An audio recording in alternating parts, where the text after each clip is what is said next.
በከተማችን በሚሊዮን የሚቆጠሩ የከተማችን በጎ ፈቃደኞች በአረንጓዴ አሻራ፣ በደም ልገሳ፣ በአካባቢ ጽዳት፣ በአቅመ ደካማ ቤቶች ግንባታና እንዲሁም ጥገና፣ በትራፊክ ሕግ ማስከበር፣ በሰላም ሰራዊት፣ በምገባ ማዕከል፣ በትልልቅ የከተማችን የልማት ስራዎች ከመስከረም እስከ መስከረም እየተሳተፉ የበጎነት ስራ የመደበኛ ስራቸው አካል አድርገው ቀጥለዋል።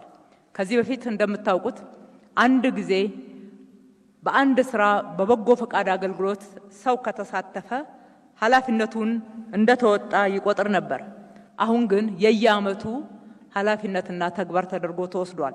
እነኚህን ተሳትፎዎች በአግባቡ እየመዘገብን በየዓመቱ ዕውቅና በመስጠትና ስማቸው በበጎ ፈቃድ መዝገብ ላይ እንዲሰፍር ይደረጋል። በአገልግሎታችንም ውስጥ ቅድሚያ ከሚያሰጡ መስፈርቶች ውስጥ አንዱ እንዲሆን ተደርጓል።